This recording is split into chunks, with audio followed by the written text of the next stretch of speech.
Hello, beautiful people. Welcome back to Find Your Light Live, a healing space for Black and West Indian women. Today, we are talking about why creating safety for everyone else is destroying you, okay, and what you can do about it, and how you can position yourself to move from being the strong friend to someone who can receive support and soften a bit, okay? Before we begin, hey everyone. My name is Rashni and I am a almost 50-year-old Black West Indian mother to a son with special needs, okay? I am a content creator. I am a Black woman healing and I am a coach for Black women and West Indian women on a healing journey. I create humor-filled healing spaces like this one so that other Black and West Indian women can heal too. If that's you, you are welcome. I am live on YouTube and Facebook today. If you are watching live, drop a pineapple emoji in the chat and tell me where in the world you are watching from. I hail from St. Louis, Missouri. Okay, we are in the Midwest. It is in the 20s. No, it's 32 degrees outside today, and I am inside the house. Okay. So today, I think I called this one Stop Being the Strong Friend. And I want to talk about the idea of safety, friendship, giving and receiving support. And let me give you a little backstory on where this came from. So, first of all, happy Valentine's Day to all my Black and West Indian women. Okay, a day of love. Hopefully, you are able to give love to those who you love and do it well. And hopefully, you are able to receive love from those who love you and they do it well. Okay, in whatever places and relationships that you have the opportunity to love others. Amen. Amen. Um, today is today. I was talking to my therapist recently about the idea of safety and what feels safe to me. And the response and the work that we did in that session is what inspired today's video about stop being the strong friend. Okay. Also, I have a coaching membership, thepineapplecrowns.com. Oh, do I not have my stuff on the screen? Let me put my banners up. Okay. Let me put my banners up and stuff like that so that you can see. Where is it? That's me. And oh, I don't have a headline. Okay. Well, check the top link of the information box, thepineapplecrowns.com, is where you can find out more about my coaching membership. So this Sunday, I am launching my 14 Days to Friendship course, right? It's a course that I've run in the past when I had my coaching group. And it is a course all about figuring out what a friendship is, how to create those relationships, how to curate your community, where things were unhealed in your past when it came to relationships, and what you can do about it in the future, where to look, all of that. There's a communication one on one module in that 14-day challenge that is some of my best work, to the point that I keep telling you guys I'm probably going to pull it out and make it its own resource. Okay, so that starts this Sunday, February the 16th. It's being added to the membership, and it will be available for members. So if you're a member watching this, it'll be in your dashboard on the 16th on Sunday, as well as anybody who becomes a member at thepineapplecrowns.com. You will have the 14 Days to Friendship course available to you. So anyway, so I'm talking to my therapist, and I'm talking to her about the idea of what feels safe and what doesn't feel safe, and how sometimes it feels like when you're healing, everyone starts to feel unsafe. Like, you've seen those things on the internet where it's like, I've healed too much now, I don't like anybody, ha ha ha.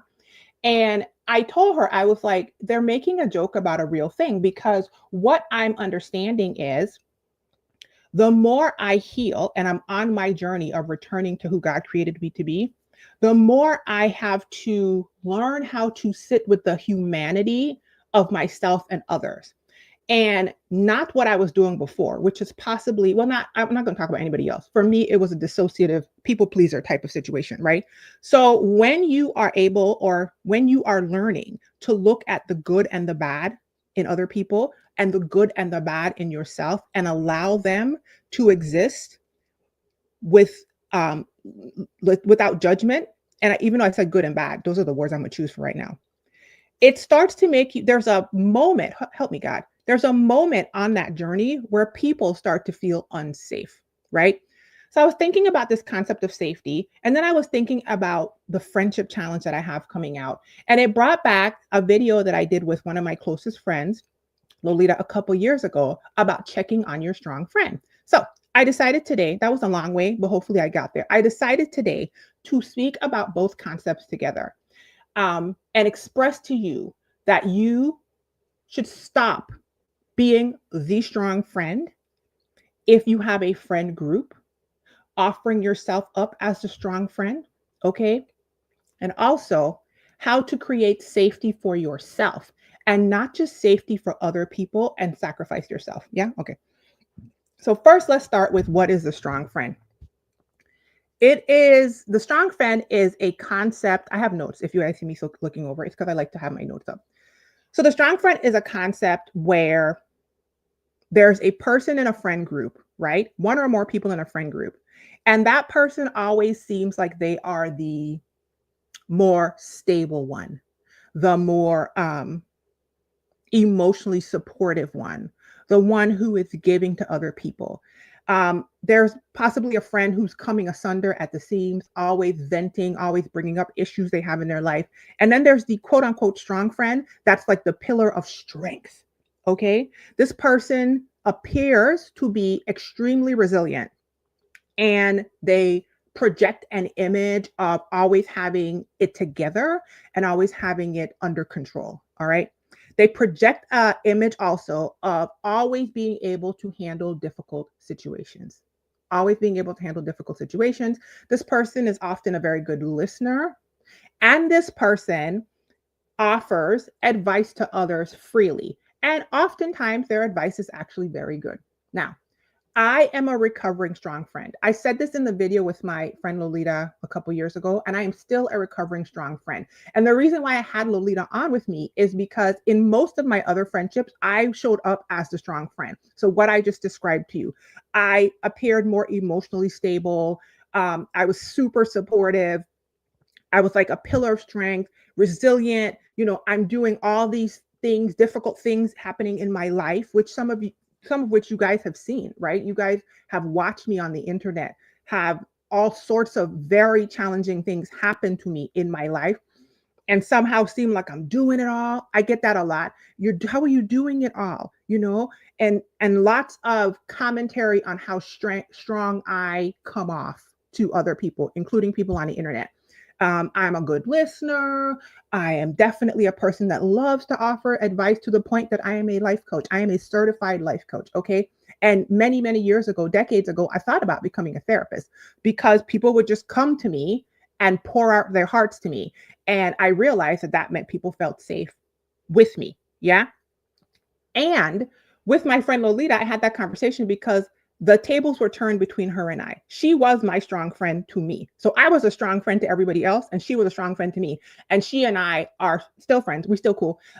She's still one of my writers. She's still one of my closest humans, if you guys are wondering. And both of us are recovering strong friends. Okay. So now let's talk about understanding what safety is, the safety that you keep providing to other people, and the fact that you deserve the same safety. Matter of fact, if you're watching this on any platform and you are the strong friend in your group, let me know in the comment section. I'm curious. And then let's talk about the cost that's being paid for constantly creating safety for other people, but never considering how safe you are, how you got there, okay, and what you can do about it. Yeah. So, understanding safety. Safety is an interesting concept that I brought up with my therapist this past week during our session. I went to her and I said, I want to talk to you about the fact that sometimes it feels like nobody feels safe anymore. And she was like, say more. And I was like, it's not that I'm walking around paranoid looking at everybody, but I'm starting to realize that on this journey I have of healing, I may have been living this entire time with a unrealistic expectation of humans, only looking at the positive side of people, dissociating from the dark side of people.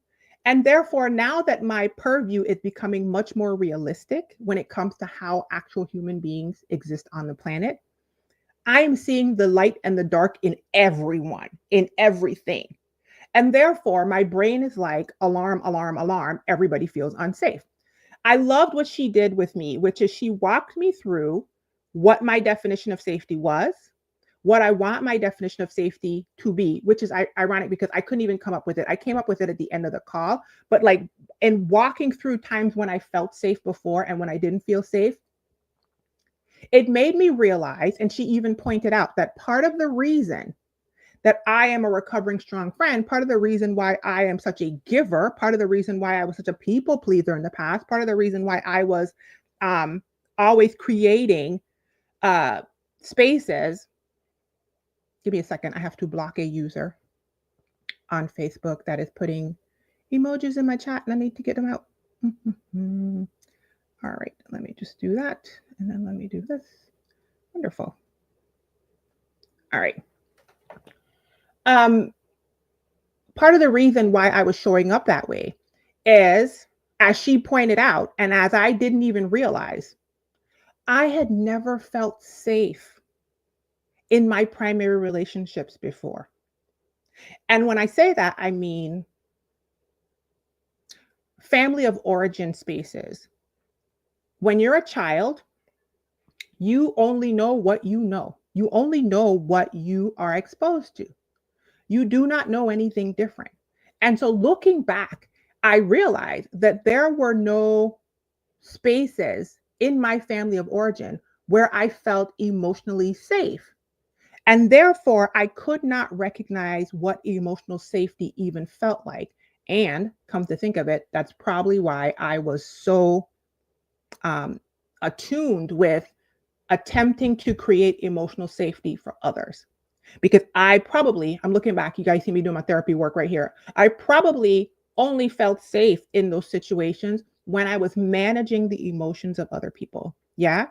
And so if you are a strong friend, you may want to consider that the reason why you are controlling and manipulating the emotions of other people by sacrificing yourself to manage them is you learned that that is how you get your safety needs met, right? Based off of a family of origin where you were actually unsafe. Like you were actually unsafe to lean heavily on other people. And so you became the one people leaned on as a way of getting emotions met. And as an adult, you just continue doing the same thing. Okay. And that sucks to hear aloud. But let me tell you something. One of the things that I realize is the first step to healing is awareness, is a consciousness of what's going on. And if you are unconscious, okay, if you are unconscious, there will be no changes. You cannot create anything different. And so often the most difficult part of healing is standing flat footed in front of something and calling it what it actually is.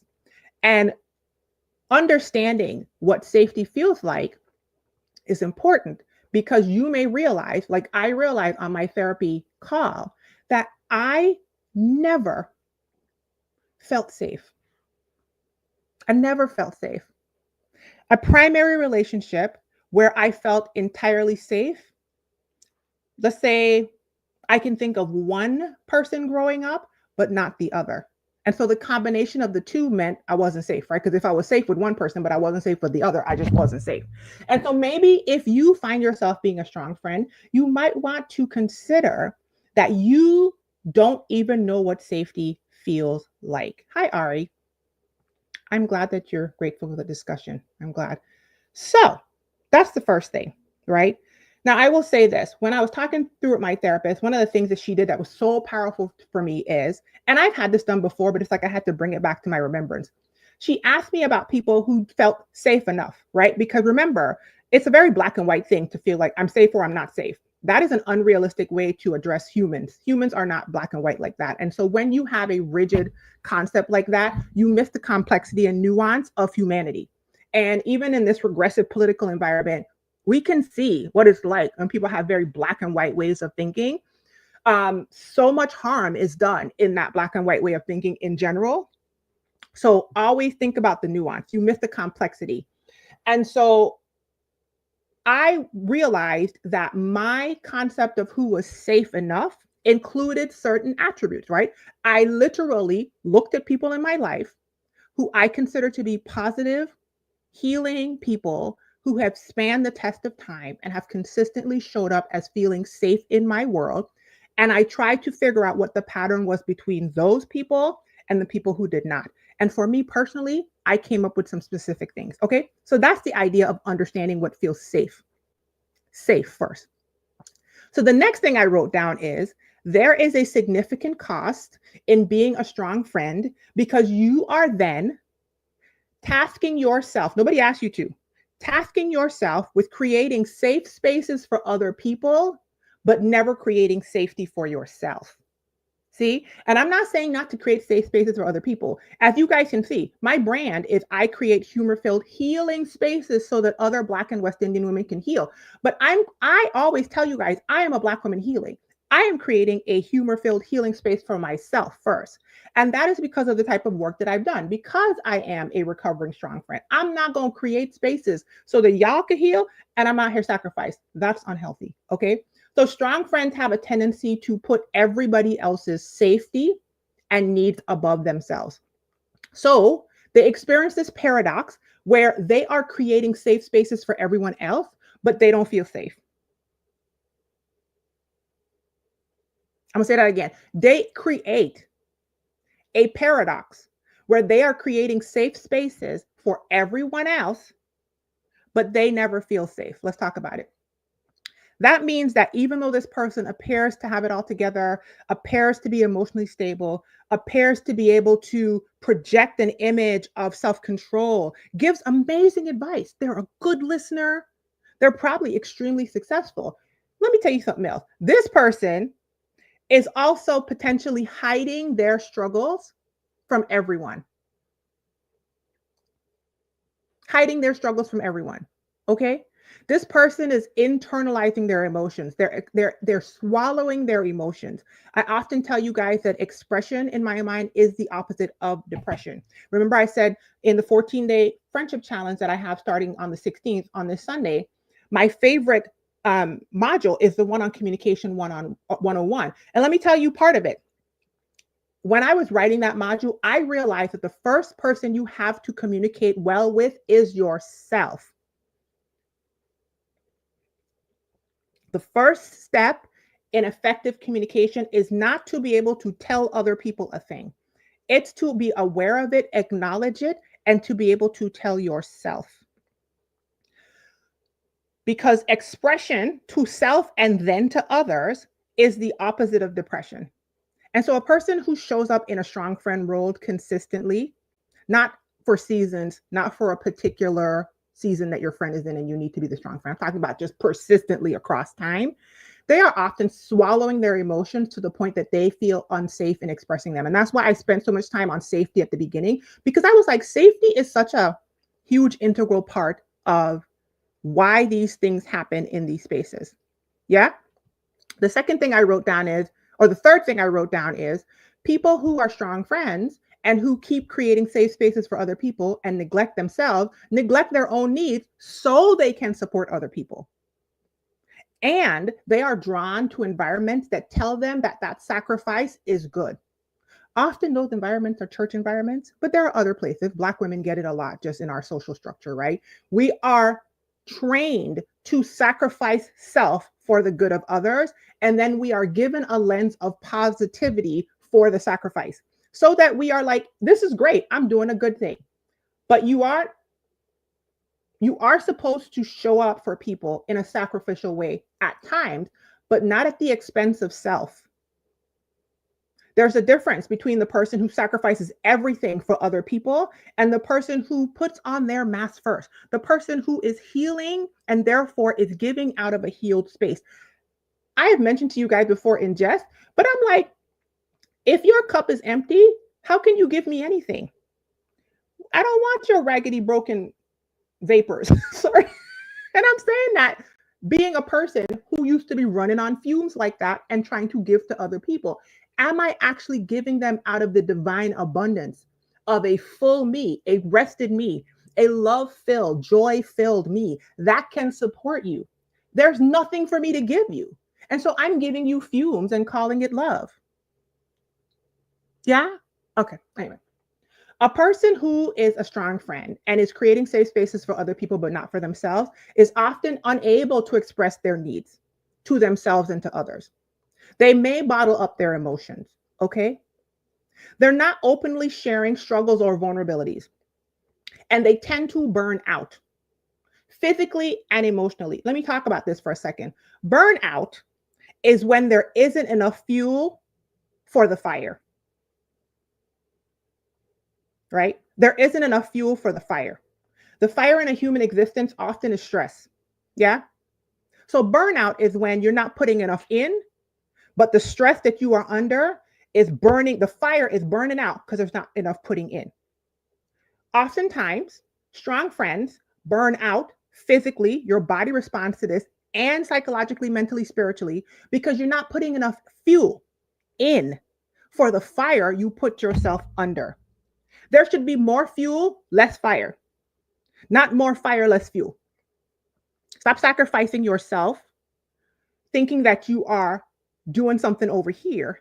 Fill yourself up more, and then you can tend to the fire of other people in an appropriate and healthy and healing way, right? So, being a strong friend easily leads to burnout. Your body will conk out on you, your mind will conk out. You have to have mental health struggles. Okay, you're emotionally exhausted. You start getting resentful of people, feeling like they're taking from you, when in all honesty, because I'm gonna call a thing, you created the environment for them to show up for you that way, and you did not communicate anything else to them. You are participating in your own pain. And I'm saying this to you guys because I was doing it. Okay, so I'm not saying this is a judgment. We are near enough to my favorite season of the year, which is reality checks, to snap you out of it, okay? To snap you out of it.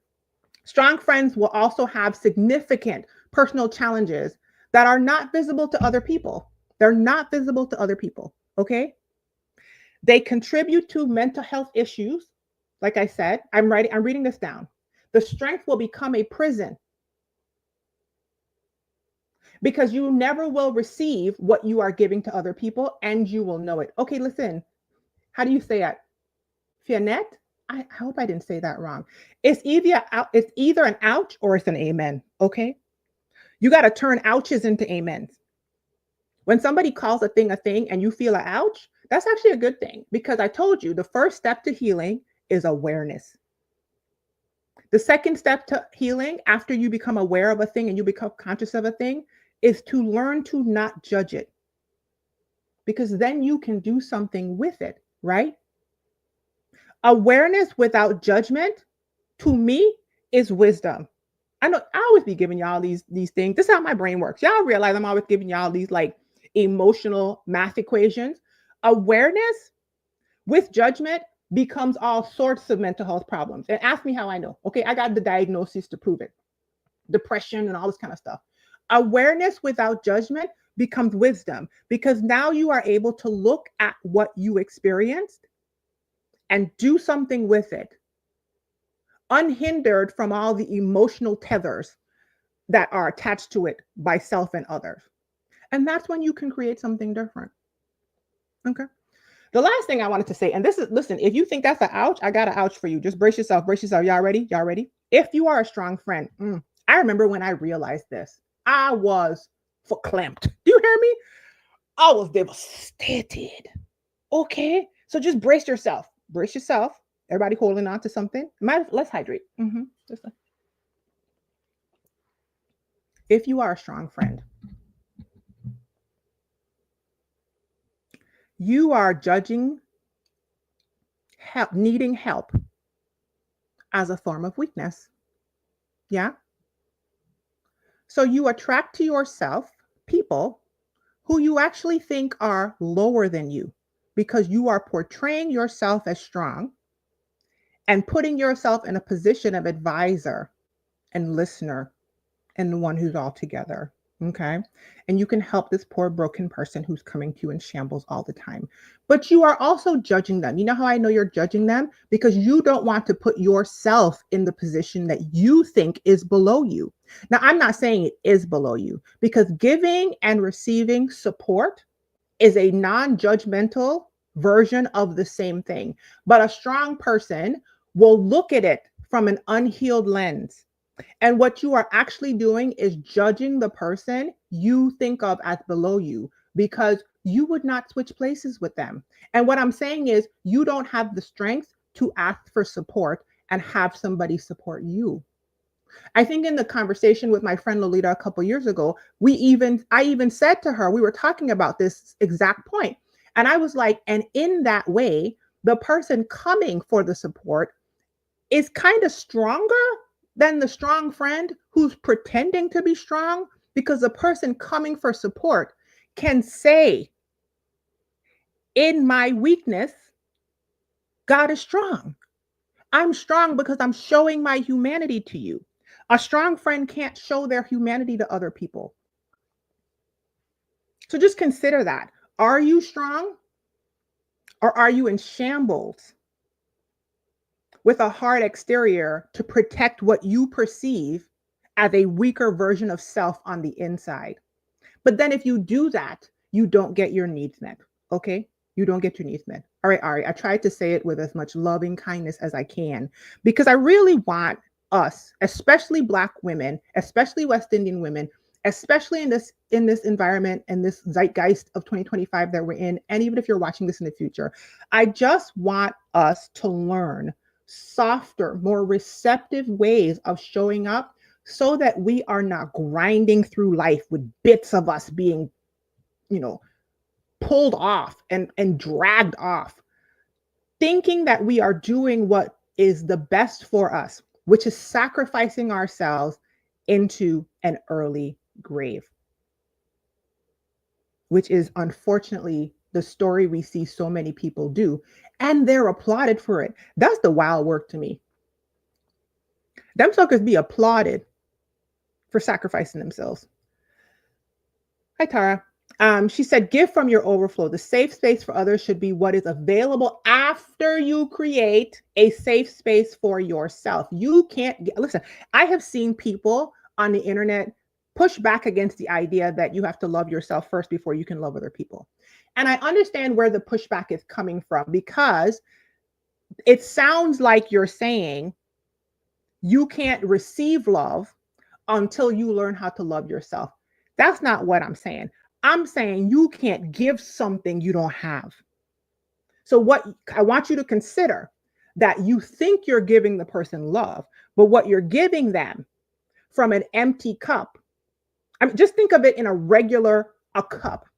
If this didn't have any liquid in it and I offer you something to drink, are you going to be hydrated, or are we both delusional? No matter what my heart is, something got to be in here for me to give it to you. Something has to be in me for me to give it to you. So if I am not loving, right? If I don't practice patience with me, if I don't practice kindness with me, and all of the part gentleness with me, am I truly able? I can intend to give it to you and I can assimilate it, kind of, sort of. And I'm not saying that the other person might not be good enough, but I mean, think about it. Think about it. Okay. Think about it. Hi, Evie. Y'all be distracting me. Oh, hi, Ola Yinka. Hi. Ola Yinka. I just said your name all funny. Hi, boo boo. Right? So let's get back to the strong friend. Why don't we feel safe generally? Why are there so many strong friends in our situations? And why might you be one? One, cultural conditioning. Okay. I speak to Black and West Indian women. Let's go with Black first. In Black America, there is a high percentage of women who were raised in the church. The church is a space where sacrificial existence is expected, especially for women. Church culture is a very patriarchal culture. It just is what it is. The messaging, unfortunately, I believe, unfortunately, but who am I? Okay, I am just a random woman on the internet with Ursula and Care Bears behind her, so you don't have to listen to me, okay? I believe that the patriarchal lens is it steeps too much of the messaging, so that a lot of times women hear the messaging of you sacrifice, you give, you fix, you repair, you show up for. If something's going wrong, you tweak yourself, contort yourself, change yourself, give yourself. Don't tend to you. Tend to them, tend to the kids, tend to the men, tend to the elders in the church, tend to everybody, 10 up, 10 down, 10 all around, don't tend to you. That's the messaging that I have specifically gotten in Black culture. I don't know if you have. But if you are being told that self sacrifice is a positive thing, it's obvious, right? That you're going to create. Who doesn't want to be a good person, right? I wanted to be a good person. The messaging is give, give, give, give, give. And it'll just magically come back to you, right? just magically come back. And a lot of us who have big hearts and positive intentions do that, right? That's Black culture, which often involves church culture. Now let's just move from church culture. Black American culture is shaped out of a story of ancestry from those descended from the transatlantic slave trade, right? Stolen from Africa, like Bob Marley said, all right, brought to America. And because of that, the culture is a response to an environment where we had to take the lemons and make lemonade, basically. And I say we because derivatively I'm included because Caribbean, because even though I do have Virgin Islands culture to hang on to, my people are not Taino, Arawak Indian. Okay, so my people was dropped off on an island down there too. Okay, so let's just say that people who were stolen and brought over. The culture exists within the confines of a larger American culture, you guys, that was building a country using our labor for free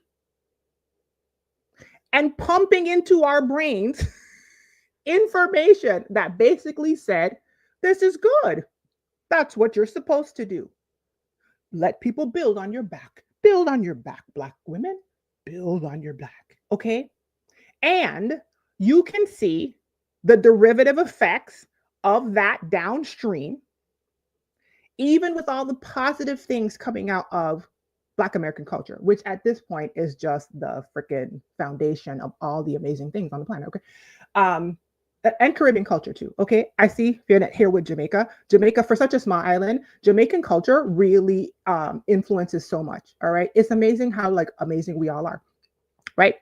And if you are steeped in a culture that builds on your back, there is going to be a group of people within your group, meaning Black women, who still kind of feel that way because proximity to the privileged class will get you your prizes, right?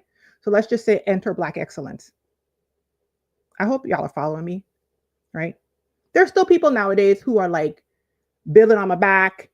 This is the best way for Black women to get ahead. You got to be 8 times better than them to get ahead. And they're fine with that. They're just like, this is just the rules that we're playing with. And they're just doing that, right?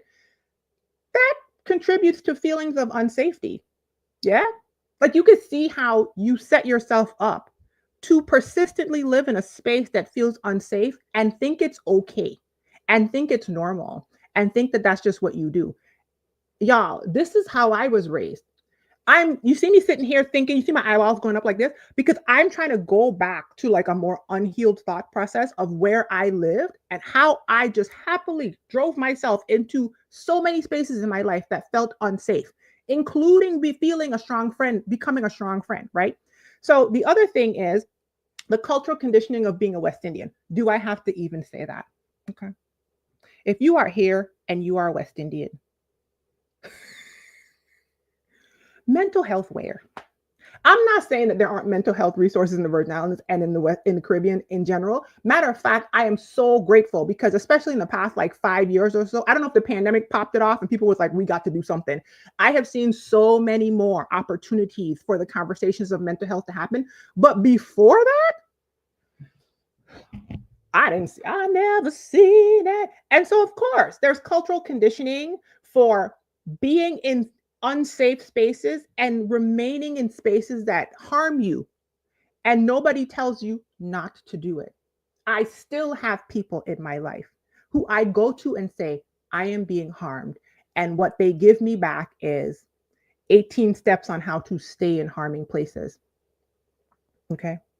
The next reason why you don't feel safe and why you might be showing up as a strong friend in your friendships and like this in other places in your life, but today we're talking about friendships, okay, is you had Past experiences with feeling like you were trying to be vulnerable with somebody and it didn't go the way you wanted to. Okay.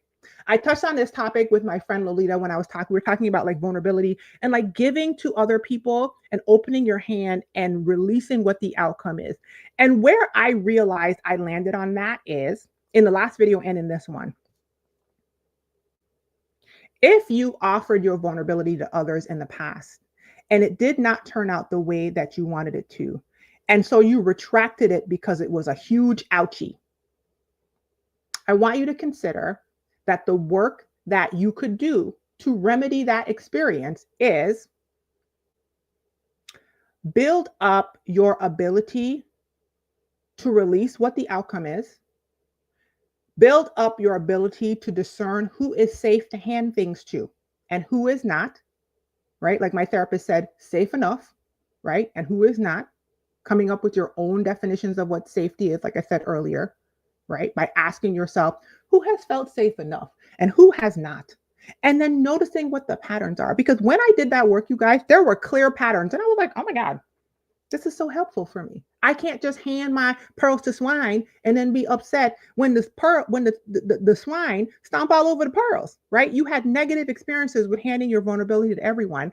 And so instead of coming up with the complex, nuanced, gray version of it, you went black and white and said, I can't hand my vulnerability to anybody. But that means that you are not getting supported and loved. You are trying to show up empty for somebody in a strong friend role that you actually don't have the capacity to pour out of, right? If somebody mishandled your pearls, then learn who is swine and who is not, basically, is what I'm saying. You may be showing up feeling unsafe because you fear judgment. This kind of goes in the same way of like, how do I say? I just heard something in my head and I'm like, should I say that? Yes.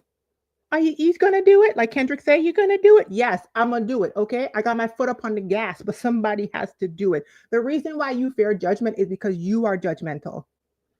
And so you live in a world where you judge others and they judge you in your mind. You live in a perceptive world of judgment. And part of the healing that you can experience is stop being so judgy with yourself and with other people. Allow the judgy people to be over there doing what they're doing and come over here with the more non-judgmental people. And when you realize that the world is not as judgmental as you think it is, because ain't nobody really thinking about you as much as you think they're thinking about you, you will then be able to operate in a space of less to no judgment about what you bring to the table and less to no judgment about what other people bring to you. Because remember, I told you about that whole like you're actually judging the person that you consider to be weak. And the reason why you are feeling that, I'm not saying you consciously are sitting there thinking you're judging. I'm saying it's unconscious. You fear being judged because you're judging them. There's judgment attached to weakness in your mind. And none of that stuff has to happen. The judgment or the perception that it's weak to ask for support. It is not weak to ask for support. You know what it is? It's human and it's strong. The person asking for support is arguably the stronger person. Okay. We talked about the myth of strength, this imaginary perception of strength, right? But actually, when you have a rigid object like a tree and wind hits it, it breaks more easily than something that flexes and flows. Yeah. Rigidity is not strength. It's a myth of strength. It's an illusion of strength. It's a perception and a outer layer of faux strength for people who aren't able to have nuanced, complex experiences. They're very black and white thinking, right?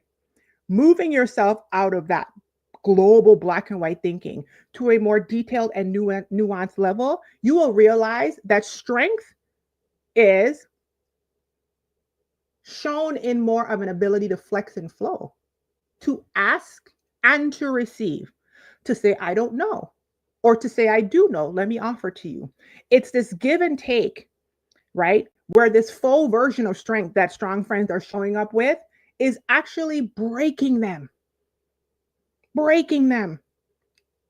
Evie says church culture has a lot of people out here extra judgy. I had to unpack that in my early childhood. Yeah, because they got the am I my brother's keeper spirit on them, and somehow they take that as a license to judge everybody. But spec log, look up your stuff in listen scriptures. Okay, yeah. Unfortunately, there's humanity in the interpretation and the lens of scripture. We are all looking at it through lenses that we will never know exactly what the divine meant. That's the heartbreak. That's one of the biggest heartbreaks I have ever experienced. Just to jump off and come back in, this idea that like we will never fully understand God's what He meant, because the limitation of humanity is my lens of lived experience, no matter who I am, and that kind of makes me sad because I want to know. But I know that in this physical form, okay, down here in this meat suit with this limited brain, I can't fully know. So I can do my best to assimilate love and what He tells me love is and how it shows up. And it doesn't show up as judging other people. So, oh no. Anyway, that's just me. Like I said, you don't have to take that as gospel. You take what you take as gospel, okay? The other reason why you might not feel safe, I touched on too, is learn patterns from your childhood. I had to sit in my therapy session and for real, y'all, sit there and be like, my therapist was like, the reason why you felt that you're adjusting your concept of safety in all relationships is because you did not feel safe with primary people in your family of origin. And I was like, when you're just like that thinking meme where you're just like, and I told her, I was like, that sucks. I don't get any points for thinking I was safe. I was like, I legitimately told that woman, I said, so you trying to tell me I don't even get no points for like being so dissociated that I thought I was safe when I actually wasn't? And she was like, no, because you weren't. And so the reason why you are recalibrating what safety feels like for you and how therefore you can respond to your new comprehension of what is actual healthy healing safety by showing up, for example, in your friendships as a person that's not the strong friend, okay, as a person that can receive from other people, ask for support, and tell people when you do and do not know a thing. Tell people that you don't have time for them to pour out all their business on you. Tell people that you don't have time to listen and advise. I'm not that strong, okay? Somebody rock me back and forth. Let me put my head on somebody's shoulder, okay? The reason why is because you did not have that modeled. And therefore, there's a nervous system reaction happening in your body. And I was like, well, ain't that a bitch? And I'm not even joking. I literally was like, oh, man, that kind of sucks. But it's part of why you might not feel safe if you are a strong friend. Okay. So let's talk about what you can do. Because you're just like, okay, Rashni, you've depressed the living daylights out of me. What can I do, Rashni? How can I stop showing up as a brick wall? Okay. Don't be a hard rock when you really are a gem.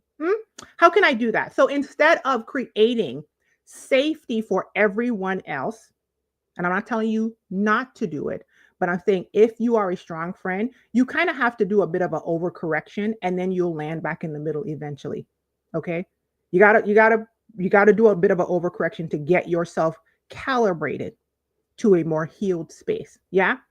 So instead of creating safety for everybody else, boo-boo, create safety for yourself first. And from the safety that you reside in, that you abide in, that you just live in as your expression of humanity when you wake up every morning and you choose to elevate safety for self first. From that, you can then actually pour onto other people feelings of authentic safety from a fuller cup. Okay, let's talk about it. Step one, build trust with yourself. Do you trust you? I would propose that as a strong friend, you don't. And that is why you keep everything close to the chest. I might be wrong, okay? But if you think that you're going to give somebody a vulnerable part of you and they have the power to crush it into a place where you are harmed, that means that person has power over you. You don't trust yourself to be able to still be intact if they drop you. So, in their humanity, if they drop you, which humans do because humans are humans, just like you're a human, and sometimes you're going to drop yourself on other people. It's not about what you do in the humanity, it's about intention, and it's about repair if dropped, right? Limiting the amount of time that the drop is happening because your intention is not to drop, and also repair when dropped because you're a human being.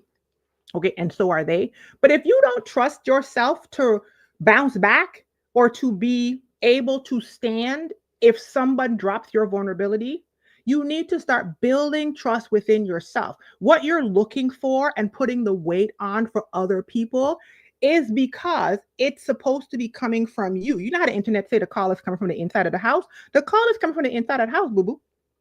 The thing that you think you're not getting from other people is because you can't give it to yourself. So you need to start intentionally walking yourself through exercises, small exercises, where whatever it is you are trying to get from other people, you start giving it to yourself. If you can't trust other people, practice trusting yourself, and then you will be able to recognize trustability in other people. Yeah. The next thing is you have to intentionally start creating support systems. What, Rushdie? I have to have support? Yeah, man. I told you I am a recovering strong friend. Okay. In the year of our Lord 2025, if I told y'all some of the support systems that I am in and or that I've created for myself because I knew I needed them. I can't give y'all everything right now, but trust and believe. Whenever I feel like I need to feel supported, I immediately seek out spaces where I could get the support I need because you ain't gonna kill me. Okay, I'm not about to die. I told y'all several weeks ago that your silence is killing you. If you didn't see that video, you gotta go back. Okay, silence, bridledness, not speaking up, trying to be strong all the time, literally, not figuratively. Studies show that it increases the rate of death, the rate of heart disease. You ain't gonna kill me, okay? 20 something or 20 something's me and 30 something year old me was showing up all strong, trying to, I don't know what I was trying to do, sacrifice myself into heaven. I don't know what I was trying to do, get my needs met. There was a lot going on, okay? But me, myself, Rushni, right now, I will ask for the support. And if I can't find the space to feel supported, I will create it for myself. I will ask myself, what do you need right now? Almost like I ask a baby, what do you need right? You know how you go to a baby and the baby's kind of freaking out. And you're just like, okay, what do you need? And they might need to be rocked. They might need, this is figurative. As a metaphor. They might need food. They might need rest. They might need, I don't know, sunshine. They might need an outing. They might need to play. They might need, I ask myself the same question. Girl, what do you need? Okay. And then I either find those pre existing support systems, often with Black or West Indian women, because that's where I feel safest.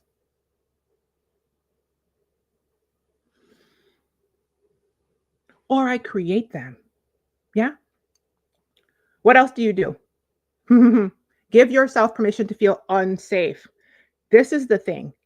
People who are strong friends often can, if they dig deep enough and if they stand in their awareness long enough, we'll have to admit that in there is a bit of black and white thinking. It's a bit of rigid thinking. It's safe or unsafe. And I'm telling you guys this because this is work I'm doing in real time. This is work that was happening last Wednesday on a therapy call. Okay. I had to speak her through this black and white feeling of safety and unsafety, not safe, safe, everybody's unsafe, and realize that there's actually safe enough, right? And here's the thing, your perception is lying to you. What's really happening is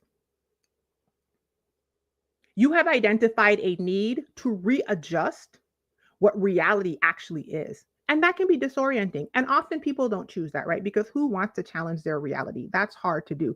But if you have a reality of safe versus unsafe with your heart, your emotions, your friendship, or in a relationship that is built on a foundation of not feeling safe in family of origin, then your reality is skewed, like mine has been skewed. And if you want to live a more healed, whole, and divinely aligned life, you have to be willing to move the reality that you're in to something where people who are supportive and who are good counsel tell you is more realistic.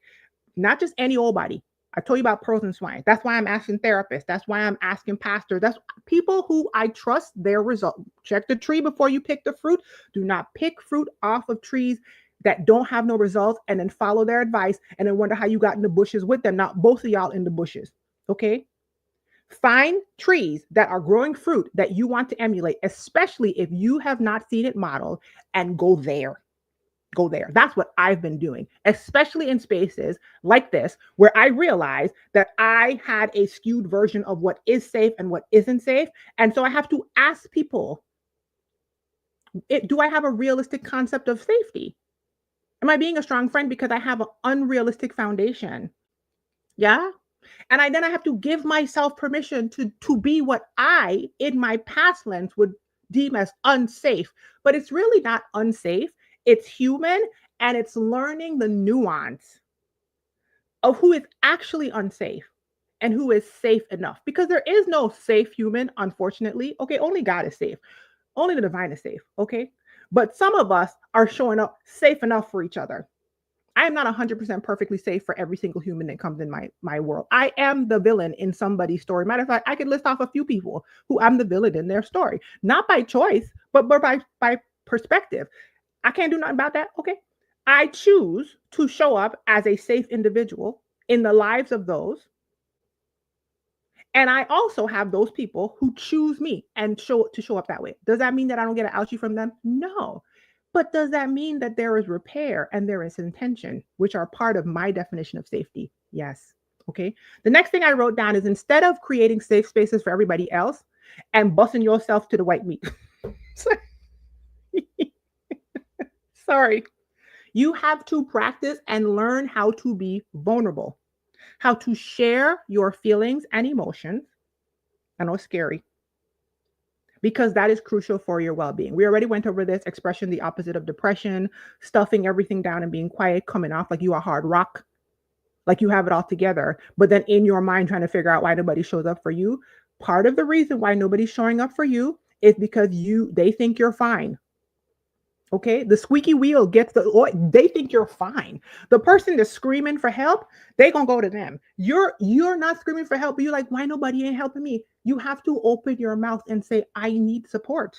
I need you. And that means you have to start working and building the muscle of knowing who you can even stand on. And if you come from a family of origin where none of that was done, you have to actually start doing the work to learn it in adulthood. Does it suck? Yes. Am I doing it with you? I'm doing it with you, boo boo. But I'm going to tell you what, as long as I open my eyes every single morning, okay, mercies are new every morning. And so is my intention to create the life I want. Every single time I open my eyes, I don't care how old I am. I am almost 50 years old. Okay, let's take a moment for that. Okay, let's take a moment. I don't care how old I am and what society tells me is possible at that age. Every time I open my eyes, I am like, I can still go after the life that I want. So if you are a person that does not know how to show up in vulnerability in your relationships, you have to practice, because how in the world can somebody support you when there's nothing to support? There's nothing to support, okay? You have to move from trying to be the strong friend to being the safe friend. And that safety has to extend to you and to them. You got to be safe, not strong. Safe for yourself, and therefore safe for them. A person who shows up safe for themselves has boundaries. A person who shows up safe for themselves has a yes and a no. They have a stronger self concept, right? They have self respect. That's a person who's safe for self. And then you can move from being this pillar, perceived pillar, where everybody's applauding for you and you're wondering why nobody ever shows up when you are in need, to being a soft, receptive, strong when necessary, but not always, flowing and flexible, safe you for you and safe you for them. Okay, the next thing I said is, that's the same thing I just wrote down. So let's go on. You have to let other people hold space for you. I just kind of referenced that, but, and you know what? That is hard to do. I am evolving my Pineapple Crowns membership, thepineapplecrowns.com, link at the top of the information box wherever you're watching. I'm evolving it now that I've learned a bit after doing it for several months, right? So I'm doing like 2.0. And my Pineapple Crowns membership 2.0 is going to launch in April. So if you're interested, thepineapplecrowns.com. It is a healing place for Black and West Indian women. And I am actually starting with this concept of safety because I understand that things like self concept, nervous system regulation, differentiation, and safety are part of the biggest foundational building blocks on which you can create a healed and whole new version of you. So that's the first thing I'm gonna cover. Okay. So this Sunday we have, let's just go. This Sunday I'm doing my 14 days of friendship challenge. So if you want to, thepineapplecrown.com, come through and do the challenge. It's gonna be more of this. What I'm talking about right here is gonna be friendships, how to fix what didn't go well in the past, how to know how to communicate with self, where to look, how to do it. It's friendship 101. Okay. And then in a month or so, we're gonna cover safety because part of the reason why you can't allow other people to hold space for you and you can't build reciprocal relationships that are based on equitable reciprocal back and forth, right? Where you aren't always just a superwoman wrapping your cape around all your friends and gathering. You're a superwoman at work, you're a superwoman in your house at home with your partner, superwoman for your kids, superwoman for your friends, superwoman for the country. And then when you go home, you are your own kryptonite. Is because part of the reason is because you don't have an internal compass of safety for self.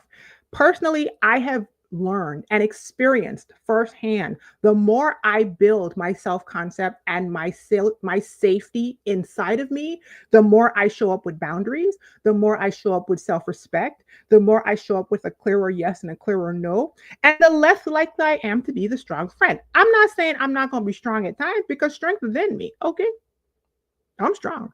There are going to be seasons when I have to show up as the stronger person because that's just how it is. But I'm not going to burn myself out by not putting enough in and then not having any gas to fuel the fire, right? So instead of doing that, create safety for self and then you can have safety for other people. You need to build reciprocal relationships. You need to practice vulnerability gradually in small doses, especially if you're a strong friend person, because it's going to feel you're going to just be coming apart. Your nervous system going to be firing on 10. Okay. You need to practice creating and finding safe spaces. And that starts with coming up with what the definition of safety is. That was work I did this last week. I sat with my therapist and we talked through this thing. And by the end of the call, based off of patterns I had experienced with people who I experienced as unsafe and people who I experienced as safe enough, because she had anchored me in the safe enough. She was like, there is no safe in humanity, safe enough. I then identified what the patterns were, what was similar between these people and what was similar between these people for me. And I was like, oh, listen, when I did that, it was so obvious. I was like, oh my God. Oh my God. Okay. Best therapy session ever. And so you have to establish what feels like safety because when you have an understanding of who you are and what feels safe to you, you use that understanding as a compass to determine safe people, safe places, safe things, right? So that's how you can find and create safe spaces. Because if you don't know what safe is, then you are a person who's just going to be traipsing up into harm's way as usual, which many of us do. I was doing that. Okay. I was a people pleaser. I was all the things. Okay. I said, oh my God, I've been in therapy. Like, what in the world? I've been wanting to go back to 20 something year old teenage me and just rock me back and forth. Girl. But we don't judge her. Okay. Because she got me here. Okay. So she did what she had to do. Anyway. Once you understand what feels safe to you, you don't have to show up strong. You can show up safe and you can judge whether or not, instead of judging people, you got to judge safety. Is this environment safe? Is this church safe?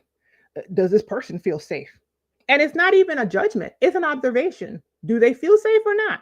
And if they don't feel safe, then don't be around them. Okay. The last thing I put down is you have to learn how to set boundaries. I also have a course in my membership. If you become a member right now, thepineapplecrowns.com, called Boundaries, Borders to the Self, your yes and your no. If you don't know anything about boundaries, if you have not even ever thought about what is a boundary, I don't know how to say a boundary. I am horrible at telling other people no. I'm such a people pleaser. thepineapplecrowns.com, okay? Boo boo, it's $47 right now. The price might go up in April. Please, please join the membership. There's a group coaching call this Sunday that you can join. You can do the 14 days of friendship challenge starting on Sunday. You will get immediate access to the boundaries course. I got you. Okay. This is why I'm trying to say I'll be making these spaces to help you so that you have the shortcut and you don't have to take as long as I've taken to get to some of these spaces. Okay. I got you, but you have to set boundaries. As a strong friend, if everybody's dumping things on you constantly, then what are you, a garbage dump? You can't. It's just people coming up, dumping on you. And I can do it. I can do it. I can do it. You can't. You're a person. You're a human. You have to allow for your humanity and their humanity. And with their humanity, a person who's always is always giving is going to attract takers. That's just how that works. That's just how that works. Okay. So in closing, hopefully this video was either an ouch or an amen.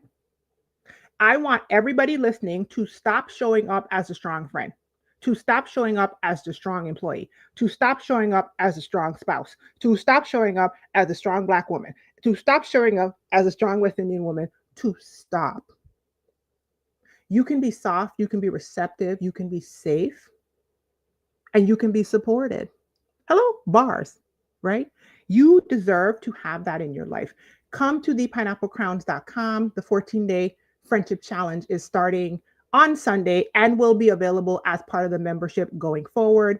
You can go to thepineapplecrowns.com. The link should be at the top of the information box, and it should be right on the homepage when you go. But if you're watching this in the future, click on group coaching membership, and it will be part of the membership.